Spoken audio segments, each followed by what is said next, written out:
যে বলছিলাম যে রাকিব হোসেন কিন্তু আমার পিছনে পড়ে আছে, সেখানে তুমি যে এরিয়ায় থাকো তোমার এরিয়ার অত্র এলাকার বন্ধুরা, এবার ইয়াসিন লাইভে এসে রাকিব হোসেনকে নিয়ে কি বলতেছেন, আমার পিছনে লেগে আছে এখনো রাকিব হোসেন। আমি যদি রাকিবকে জেলের ভাত না খাওয়াইছি, তো এবার রাকিব হোসেনের নামে কেস করেন ইয়াসিন ও মিথিলা। তো বন্ধুরা, আবারও কি হয়ে গেল তাদের মধ্যে, আর কি নিয়ে ইবান কেস করলেন ইয়াসিন ও মিথিলা, এ সব কিছুই জানতে পারবেন আজকের এই ছোট্ট ভিডিওর মাধ্যমে। তাই ভিডিওটি ইন্টারেস্টিং হতে চলেছে, তাই আপনাদের কাছে একটাই রিকোয়েস্ট, ভিডিওটি না টেনে শেষ পর্যন্ত দেখতে থাকুন। তো বন্ধুরা, আপনারা কার ফ্যান, রাকিব হোসেন টিমের না ইয়াসিন মিথিলার, তা আপনারা এই ভিডিওর কমেন্ট বক্সে জানাতে ভুলবেন না। আর রাকিব হোসেন টিমের ফ্যান হয়ে থাকলে তাহলে অবশ্যই ভিডিওটি লাইক করে চ্যানেলটি সাবস্ক্রাইব করে সাথেই থাকুন। চলুন এবার ভিডিও শুরু করা যাক। যে বলছিলাম যে রাকিব হোসেন কিন্তু আমার পিছনে পড়ে আছে, আর আজকে সকালবেলায় ও আমার চ্যানেল স্ট্রাইক দিছে।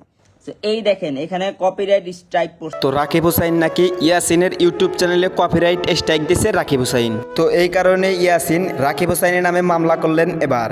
আর হ্যাঁ, রাকিব হোসেন কিন্তু এমনি এমনি ইয়াসিনের ইউটিউব চ্যানেলে কপিরাইট স্ট্রাইক দেয় নাই, কারণ ইয়াসিন ও মিথিলা সবসময় রাকিব হোসেনকে কপি করতেন।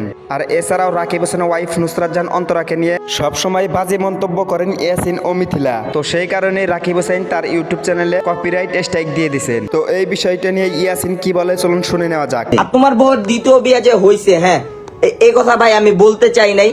তো ইয়াসিন বলতেছেন যে নুসরাত জাহান অন্তরার নাকি অনেক আগেই নাকি বিয়ে হয়ে গেছিল রাকিব হোসেনকে বিয়ে করার আগে। তো বন্ধুরা, সত্যিই কি অন্তরার বিয়ে হয়ে গেছিল আগে না হয়নি? তো রাকিব হোসেন বলেন যে সবসময় এরকম বাজে মন্তব্য করার কারণে আমি তার চ্যানেলে স্ট্রাইক দিয়ে দিয়েছি। তো বন্ধুরা, কাজটি কি রাকিব হোসেন ঠিক করেছে না ঠিক করেনি, তা আপনারা কমেন্ট বক্সে জানাতে ভুলবেন না। আর হ্যাঁ, রাকিব হোসেন টিমের সকল বিস্তারিত আপডেট পেতে চাইলে আমাদের এই চ্যানেলটি সাবস্ক্রাইব করে রাখতে পারে, কেননা রাকিব হোসেন টিমের সকল বিস্তারিত আপডেট সবার আগে আমরা এই চ্যানেলের মাধ্যমে দিয়ে থাকি। তো সবাই ভালো থাকুন, সুস্থ থাকুন, দেখা হবে পরবর্তী ভিডিওর মাধ্যমে।